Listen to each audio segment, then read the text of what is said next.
In the search for Nancy Guthrie today, marking 41 days since Savannah's mom was abducted from her home. And while there are still so few answers about why and how this happened, so many of you continuing to send your love and your support for Savannah and her family.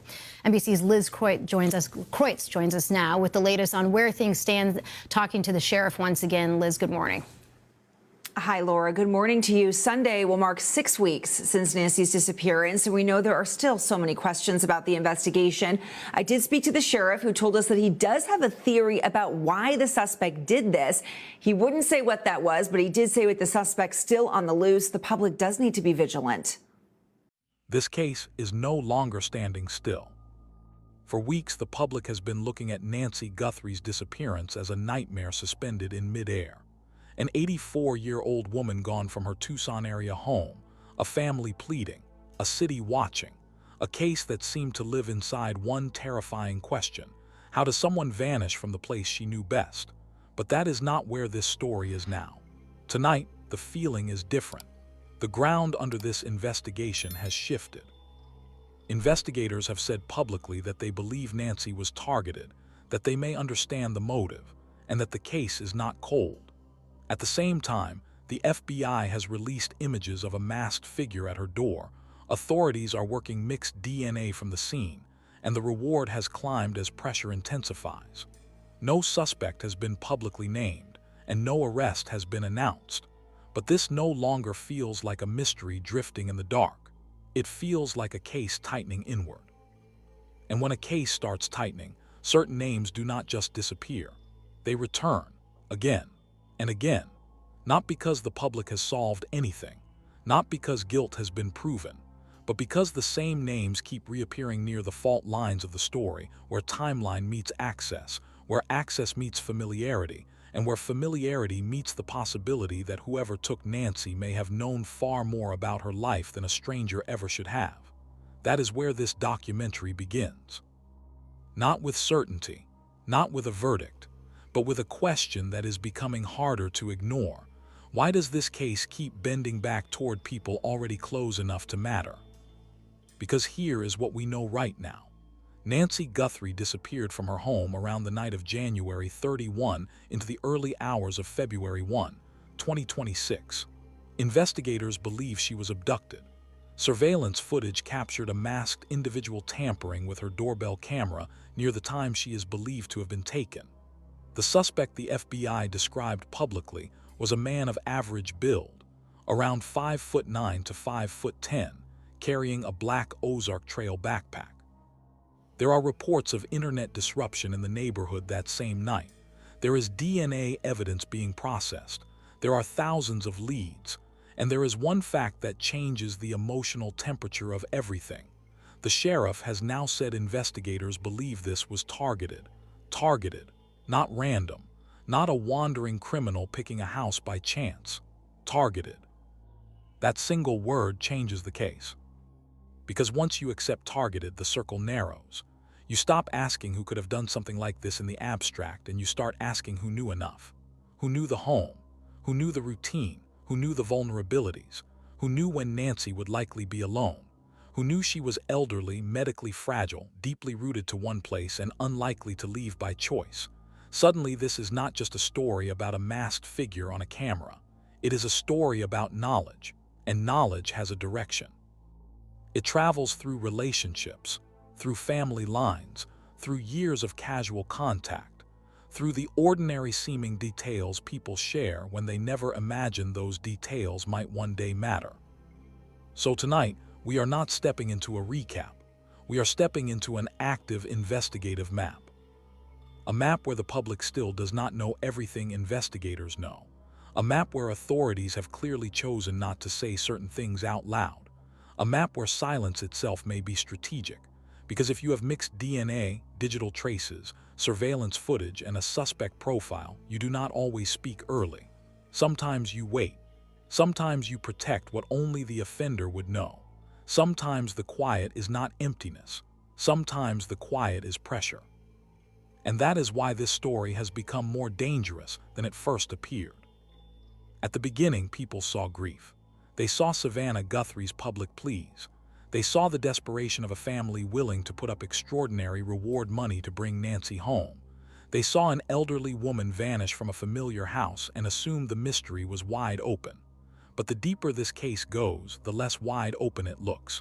The evidence that has surfaced publicly does not make the circle larger. It makes it smaller.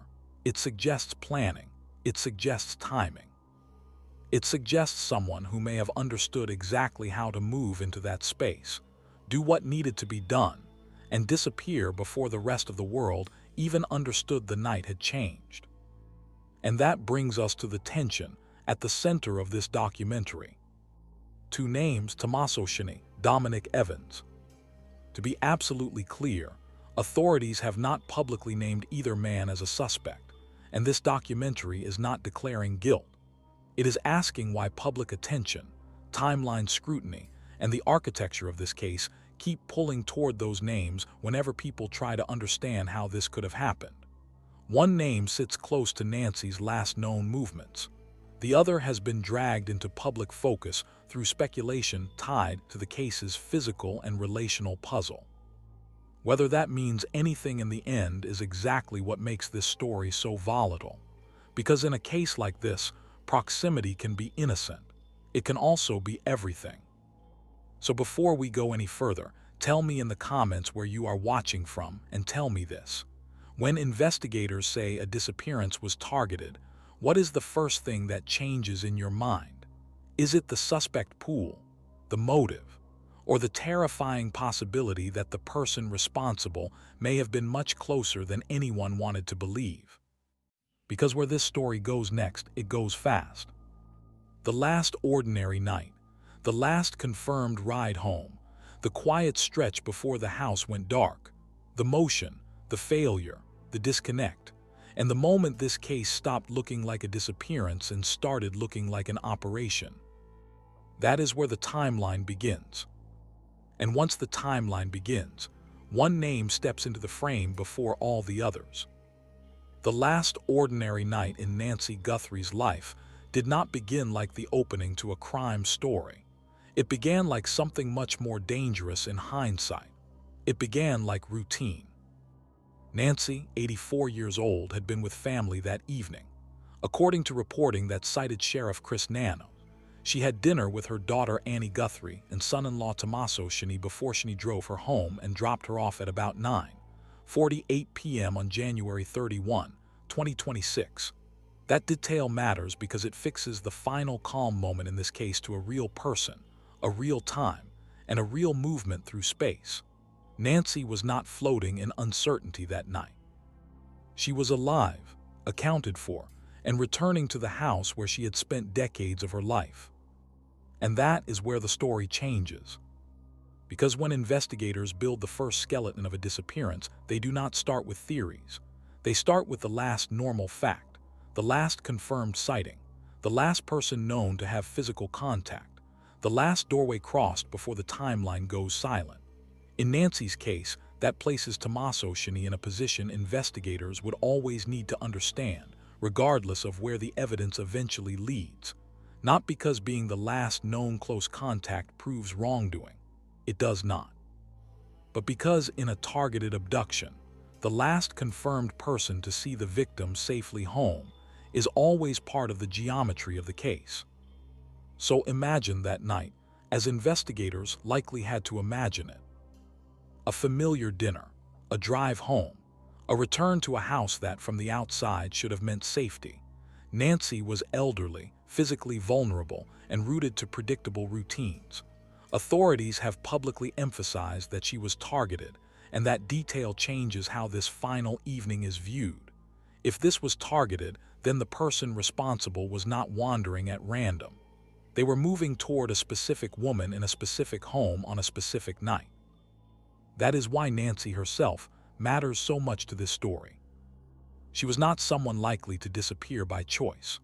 Public reporting has consistently described her as 84 years old, and authorities have said her pacemaker later disconnected from her phone during the critical overnight window. That matters because it underscores not only her medical vulnerability, but how dependent her safety was on stability, routine, and the ordinary systems around her continuing to function. And those systems did not continue to function. Sometime after Nancy was dropped off, the house entered a window that investigators now treat as the most important stretch of the case. According to public reporting, a masked person was captured on surveillance footage tampering with Nancy's doorbell camera near the time she is believed to have been abducted. Authorities have also said her pacemaker app disconnected overnight.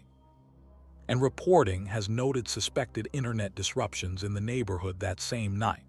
Taken together, those are not the details of a spontaneous encounter.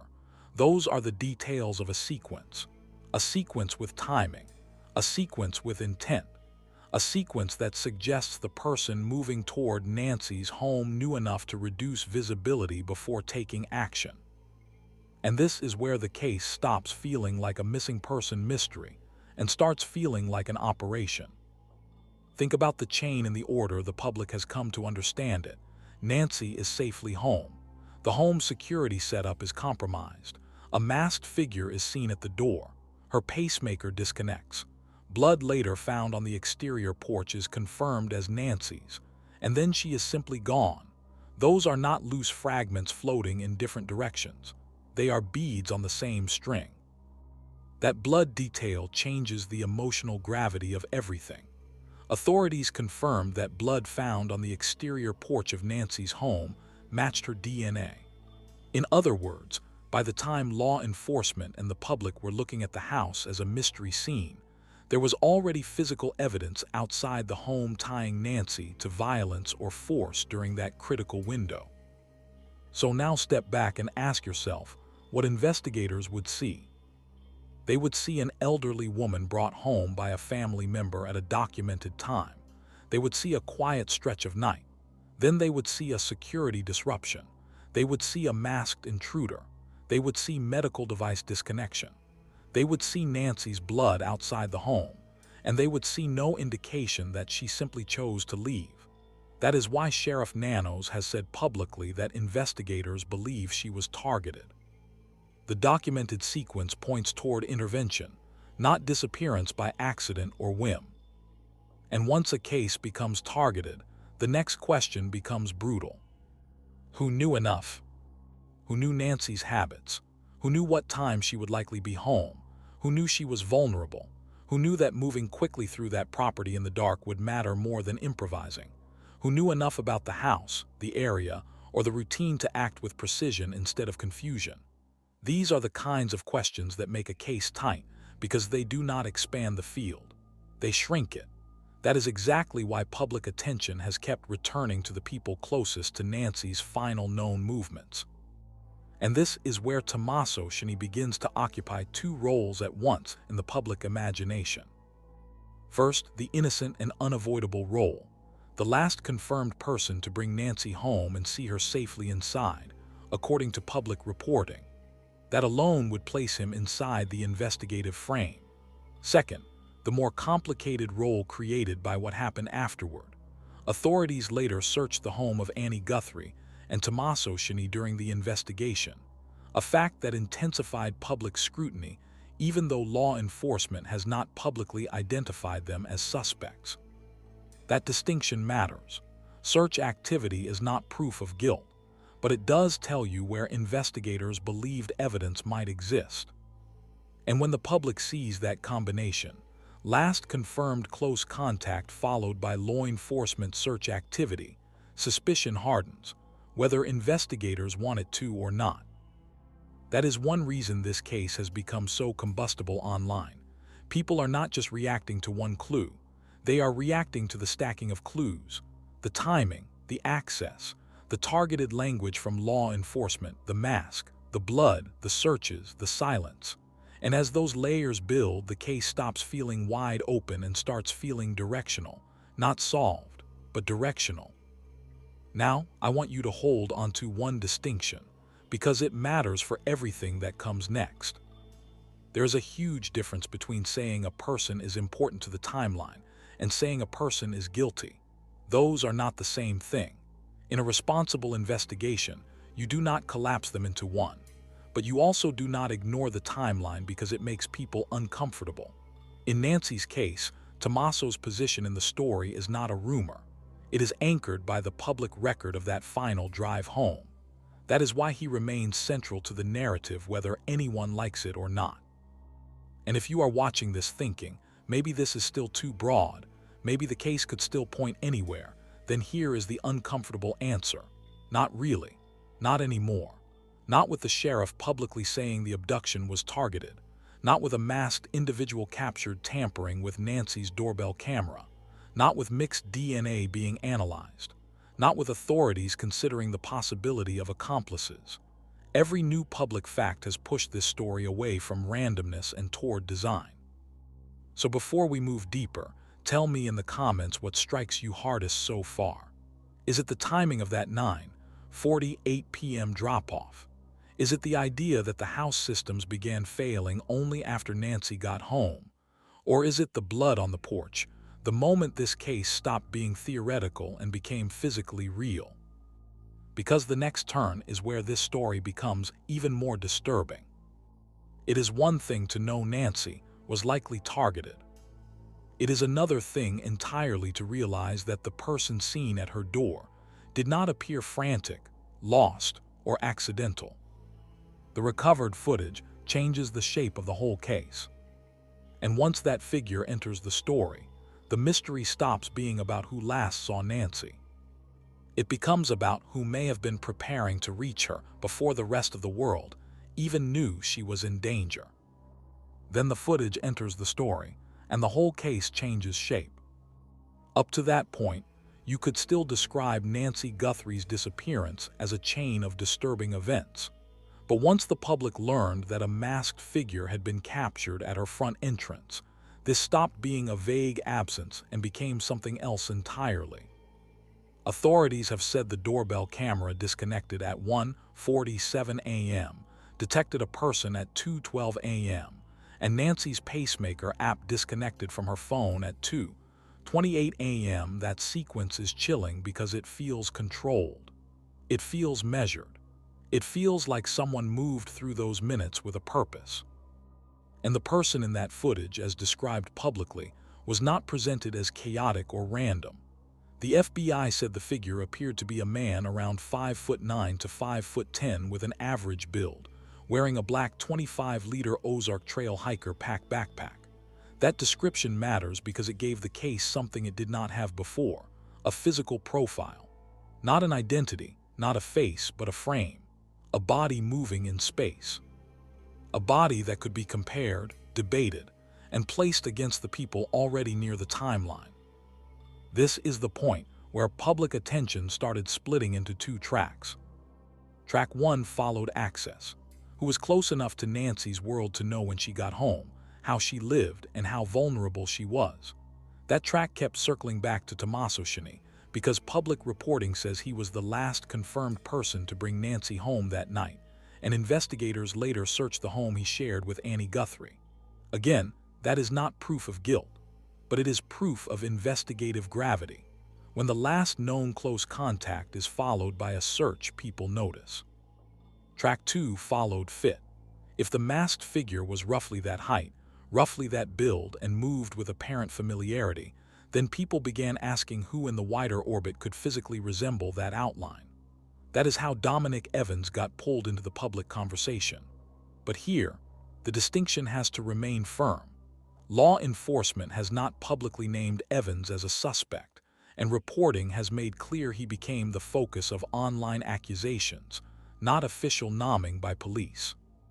He told reporters the experience had been devastating, and people reported he had only met Nancy once. That tension is what makes this case so volatile. Because Tommaso and Dominic do not function the same way in the story. Tommaso matters because of proximity to Nancy's final normal movements. Dominic matters because some online observers thought he fit the public profile of the masked figure, and because of his documented connection to Tommaso through music. Public reporting says Evans was a bandmate of Cioni.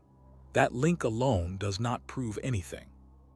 But it does explain why the case kept binding their names together. in the minds of people trying to map access to action. And this is where the mystery gets darker, because connected names are different from random names. If one person sits near Nancy's final timeline and another appears, at least to online observers, to sit nearer the physical silhouette in the footage, then the public starts asking a dangerous question. What if this case is not about one isolated point, but about overlapping roles?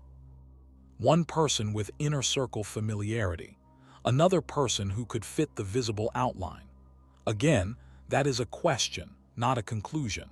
But it is exactly the kind of question that grows when a case begins to feel layered instead of scattered.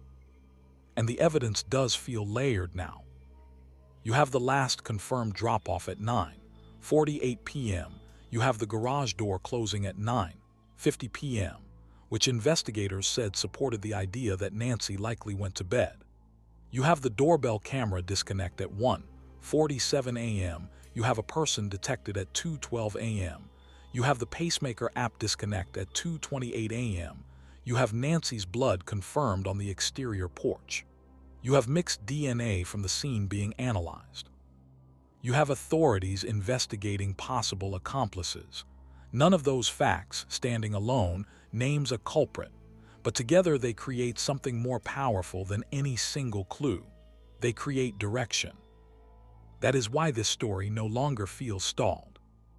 Sheriff Chris Nanos has said investigators believe Nancy was targeted and that they believe they understand the motive, though they have not disclosed it publicly. He also said the person responsible could absolutely strike again. Those are not the words of an investigation drifting in circles. Those are the words of a case where law enforcement appears to believe the broad shape is coming into focus, even if the public still cannot see the full outline. And when law enforcement knows more than it is saying, silence itself becomes part of the story. Why no full public explanation of the motive? Why no fuller disclosure of what digital evidence has shown? Why no naming of suspects if the case feels so targeted? One possible answer is simple, because investigators may be protecting facts that matter later. In cases built on forensic and digital evidence, public silence is often not weakness. It is containment. It is holding back the details that separate real knowledge from rumor. In a case like this, that matters, especially when false accusations have already hurt real people. So where does that leave us right now? With Tommaso Cioni still central to the timeline because he was the last confirmed person to bring Nancy home. With Dominic Evans still central to public speculation because of his link to Cioni and the online belief that he resembled the masked figure, even though law enforcement has not publicly named him a suspect. With a case built on a precise overnight sequence, with mixed DNA still being worked, with investigators openly saying Nancy was targeted, and with the awful possibility that the deeper this case goes, the less random it looks.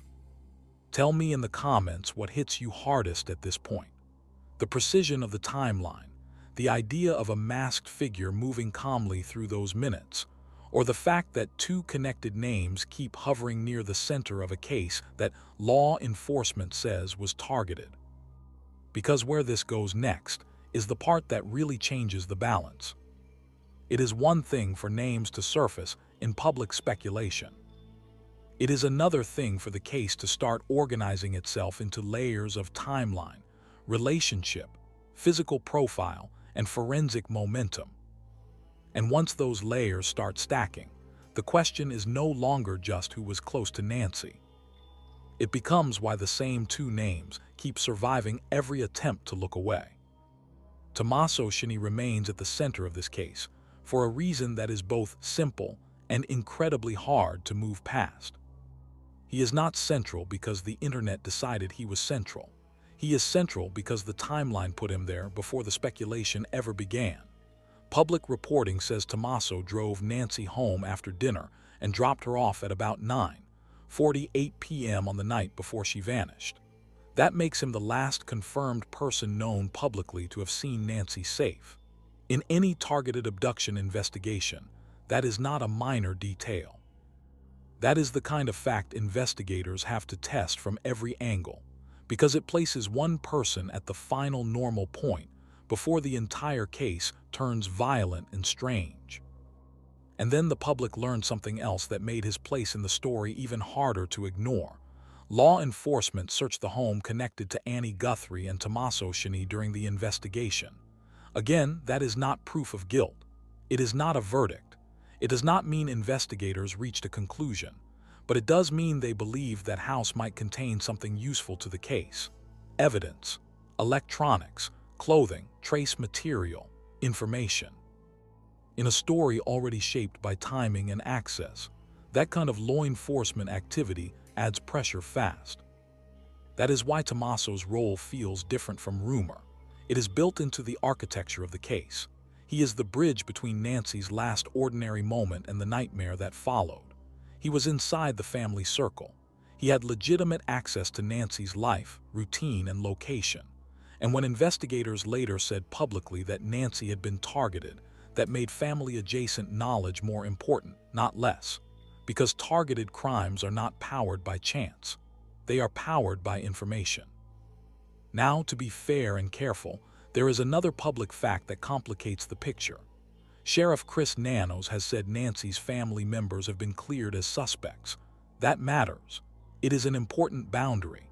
It means the story cannot honestly be told as though law enforcement has publicly pinned this case on the family. They have not. But cleared as suspects does not erase why Tommaso remains central to the narrative structure of the case. He still sits at the last confirmed handoff point before the documented sequence begins. Garage closes, security issues emerge, masked figure appears, pacemaker disconnects, blood is found, Nancy is gone. That is why the name stays in the frame. And this is where the mystery becomes more layered than many viewers first realize. Because Tommaso explains one kind of relevance, access. He explains proximity, familiarity, and why investigators would naturally examine the inner circle first. But access alone does not explain the figure in the footage. Access alone does not explain the body moving at Nancy's front entrance in the early morning darkness. Access alone does not explain why the public became fixated on another name entirely when the FBI released a physical description of the masked person. That is where Dominic Evans enters the story. Dominic matters in a completely different way. According to People and E! Reporting, Dominic Evans is a bandmate of Tommaso Cioni. That link is one reason online suspicion spread toward him after the FBI released the suspect description. The description was limited but powerful. Male, about 5'9" to 5'10", average build, carrying a black Ozark Trail hiker pack backpack. Once the public had that outline, some people began looking for men in the wider orbit who seemed, in their eyes, to fit the shape. Evans became one of those names. But here again, the distinction is crucial. Law enforcement has not publicly identified him as a suspect, and reporting has framed him as the target of online accusations rather than official police nomming. That matters not just for fairness, but for understanding the documentary itself. Because the tension around Dominic is not that authorities have publicly put him in handcuffs or named him outright. The tension is that he appears in the exact place where public case logic becomes dangerous, where physical resemblance, social connection, and fear begin fusing together faster than verified facts. Evans himself told people that the harassment was hellish and that innocent people get hurt. So a responsible story has to hold two truths at once. First, his name became important in public conversation because of his connection to Tommaso, and because online observers thought he physically resembled the FBI profile. Second, that public attention is not the same thing as official law enforcement accusation. But even after you apply that caution, one uncomfortable fact remains. Tommaso and Dominic are not two random names pulled from opposite ends of Tucson. They are connected names.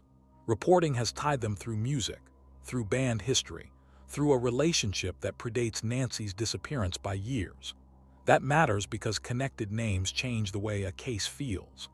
When one person sits close to the victim's final known routine and another sits close to the public silhouette in the evidence, a long-standing connection between them becomes narratively explosive. Not because it proves coordination, it does not, but because it creates a believable path for shared knowledge to exist. And shared knowledge is one of the darkest ideas inside this case. Think about what authorities have already implied by calling the abduction targeted. Whoever came for Nancy may have known she was vulnerable, may have known her routines, may have known that moving fast mattered, may have known where the cameras were, may have known how to approach without causing immediate alarm. Once you accept targeted, you also have to accept that knowledge had to come from somewhere. That is why the relationship bridge between Tommaso and Dominic matters so much to the public imagination. It gives a possible route for information to travel, even if no public evidence has proved that it did. And this is the point where the case stops feeling like one clue and starts feeling like stacked layers. Layer 1 is the timeline. Nancy home at 9:48 p.m., garage closing around 9:50 p.m., then the overnight disruption window. Layer 2 is the footage. A masked person at the front entrance, doorbell camera interference, and the now famous backpack description. Layer 3 is the physical evidence. Nancy's blood on the exterior porch and mixed DNA from the scene. Layer 4 is the investigative behavior. Searches, interviews, evidence collection, and official warnings that the offender could strike again. When enough layers gather, the public stops asking whether a clue is interesting and starts asking what direction all the clues are leaning. That is why this documentary's central question still holds. Not did Tommaso do it, not did Dominic do it. The public record does not support declaring that. The real question is why the case keeps organizing itself around those two names in two different ways. Tommaso, because he sits closest to Nancy's last known normal movements, and because investigators examined the home tied to him. Dominic, because the public linked him to the FBI's physical description, and because he is not disconnected from Tommaso's world but part of it. Access on one side, fit on the other, connection binding both. And if you are watching this right now, this is the moment I want your eyes on the structure, not just the emotion. Because this is where many true crime stories go wrong. They treat every clue like an island, but islands do not solve cases. Patterns do. Ask yourself, if this were truly random, why does the story keep returning to the same intersection of last contact, relational access, and a second name connected closely enough to enter the silhouette debate? That does not answer the case. But it does explain why the mystery feels like it is bending inward, not outward. And that inward bend becomes even more unsettling once you remember what investigators say they are still processing. Mixed DNA, forensic work, ongoing interviews, thousands of leads, the sheriff's statement that investigators believe they know the motive, even though they have not made it public. Silence around key details is not proof by itself, but in active cases, it often means the public is lagging behind the evidence. And if that is true here, then the most important developments may not be the ones already visible in headlines. They may be the ones still being separated in a lab, reconstructed from devices, or held back because releasing them too early would only help the offender. So before we go further, tell me in the comments what feels more important to you right now. Tommaso's place in the timeline, Dominic's place in the public silhouette debate, or the fact that the connection between them makes the entire case feel less like coincidence and more like a layered map investigators are still quietly reading. Because the next part is where this story becomes even sharper. This is where the forensic side starts catching up to the human side. This is where DNA, digital evidence, and investigative silence begin to matter more than speculation. And this is where the case starts to feel less like a mystery, fading with time, and more like one that may be tightening faster than the public realizes. What makes this case feel different now is not just the human drama, it is the forensic pressure building underneath it. Early on, People were looking for a break that would come from emotion, a confession, a tip, a ransom contact that finally led somewhere clear. But the public story has moved in another direction. Investigators have said they are working mixed DNA from Nancy Guthrie's home, and authorities have also said some of that DNA does not belong to Nancy or her close contacts. That matters because it suggests the case may no longer depend only on memory or witness accounts. It may depend on science sorting out who was physically there and when. And once DNA enters a case like this, everything slows down on the surface while tightening underneath. To the public, that can look like stagnation. No arrest, no named suspect, no dramatic press conference. But inside a real investigation, forensic separation is often where the quietest progress happens. Mixed DNA is complicated by definition.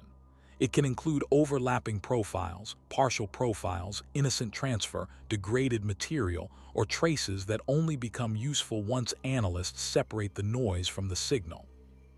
That is why the silence here may be more important than the headlines. Authorities may be farther along than the public can see, but not yet at the point where they can safely show their hand. Then there is the glove. Investigators found a glove about 2 miles from Nancy's home, and the FBI said it visually appears to match the gloves worn by the armed, masked person seen in surveillance footage at her door. That is a major development because it potentially links an item recovered in the real world to the person seen in the video.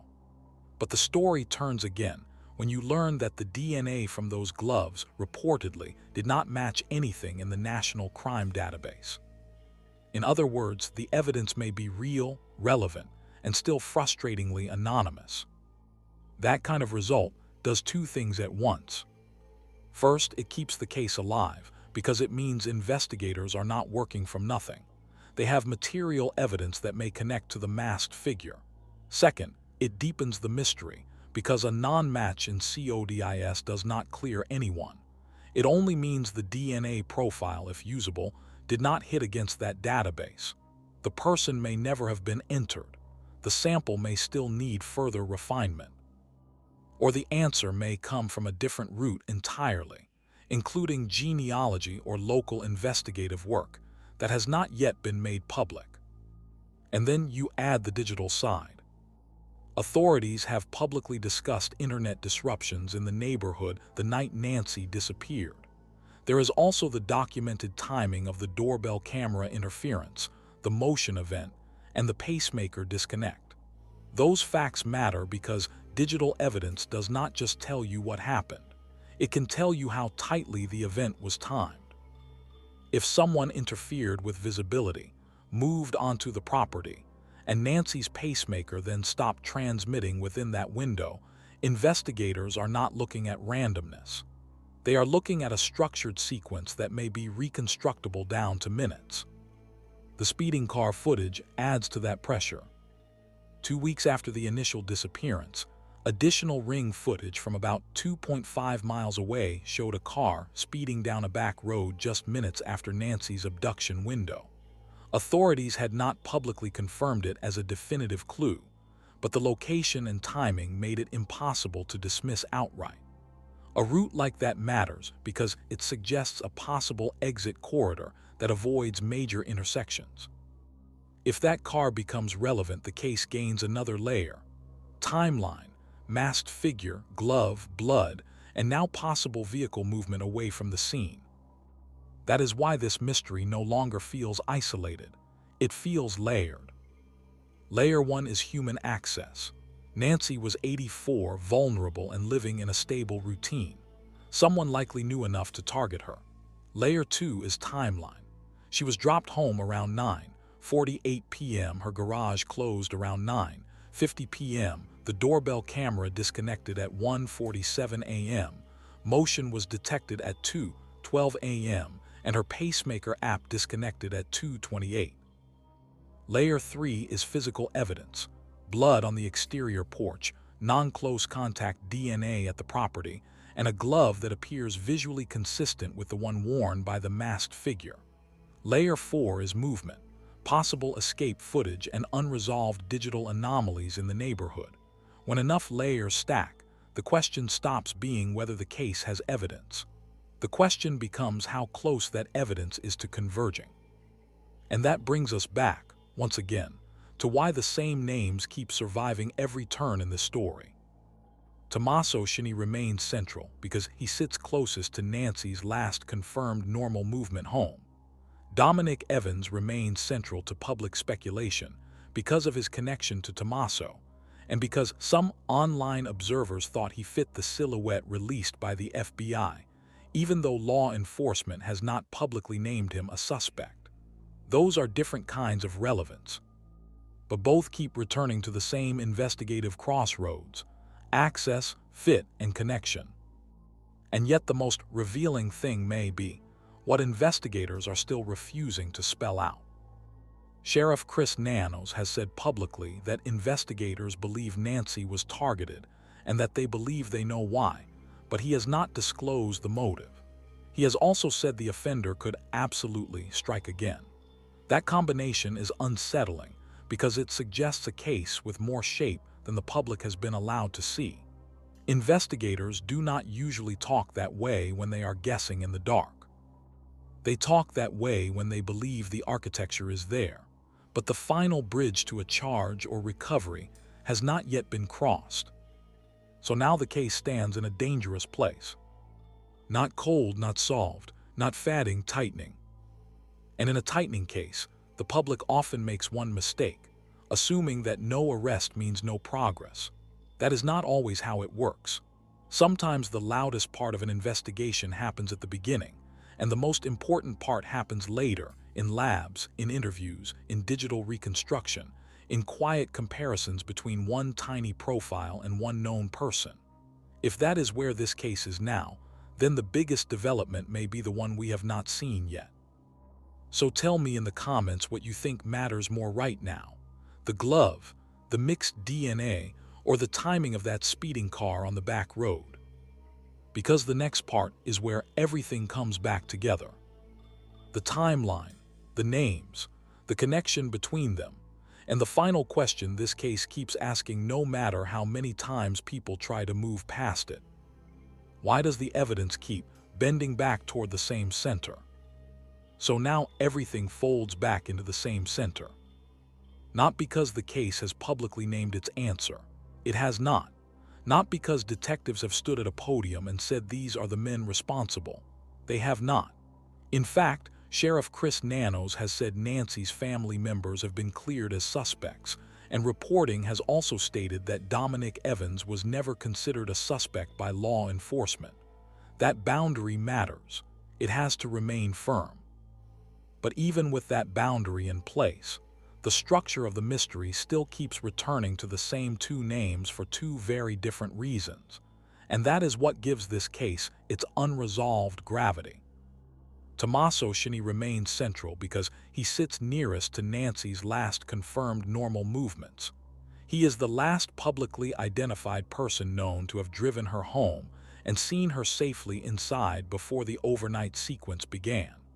That means his importance is built into the timeline itself, not into internet rumor.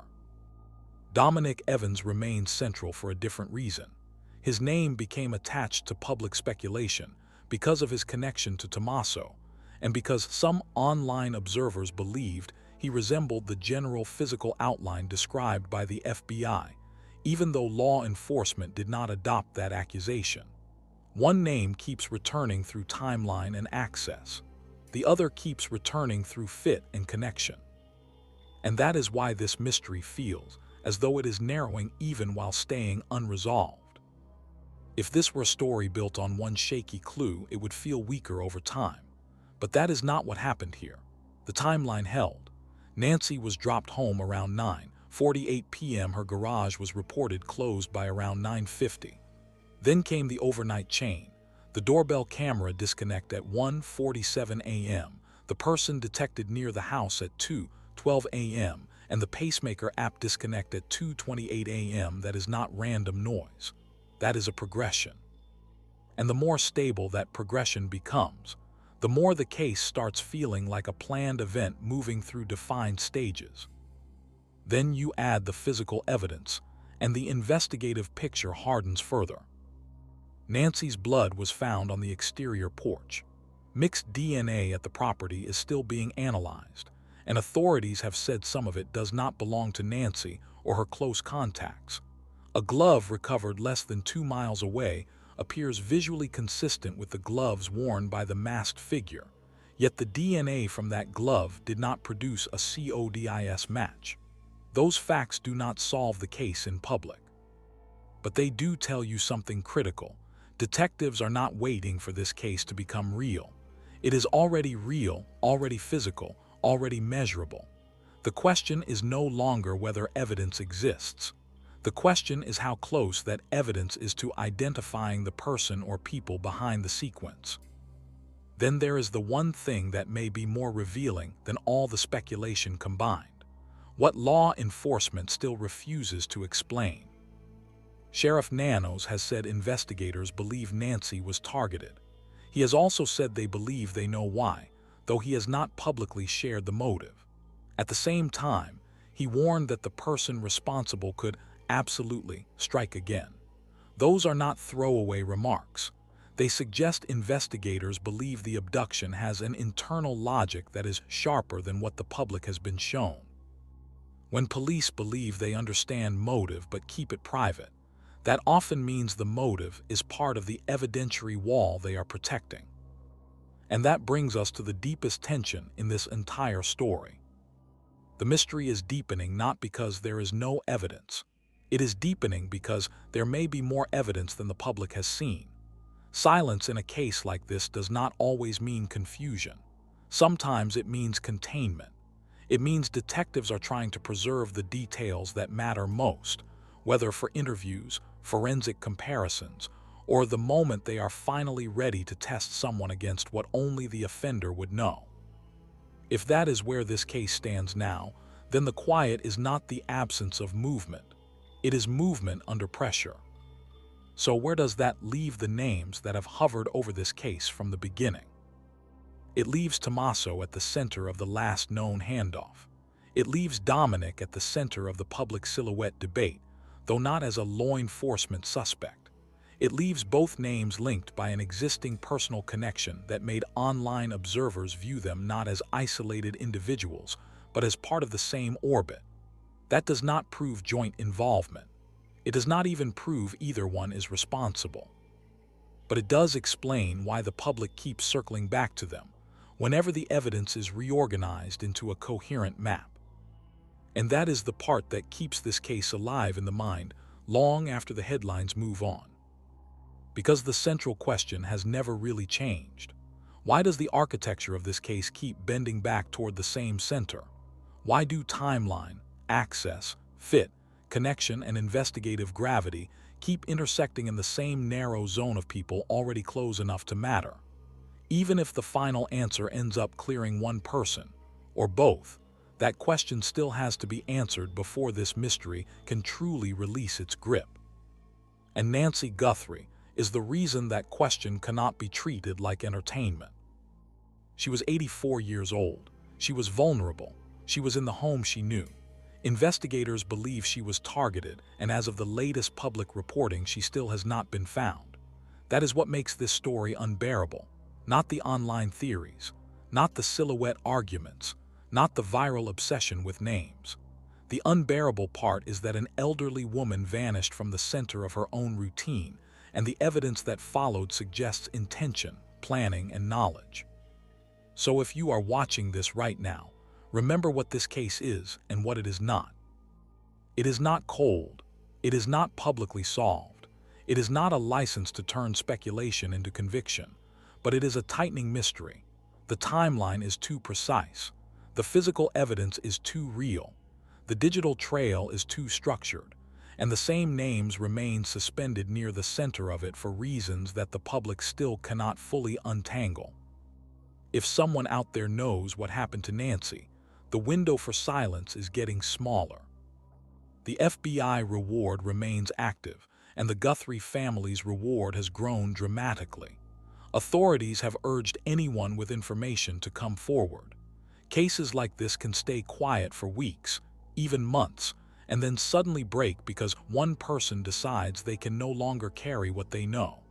If that person exists in this case, now is the time. And for everyone following this story, stay close to it. Because this is not a disappearance fading into the desert. This is a live investigation with a tightening evidentiary spine.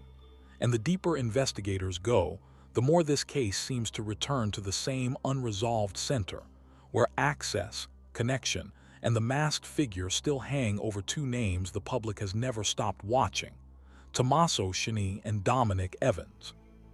What makes the Nancy Guthrie case so haunting is not just that an 84-year-old woman vanished from the place she should have been safest. It is that the deeper investigators go, the less this looks like confusion, and the more it looks like intention.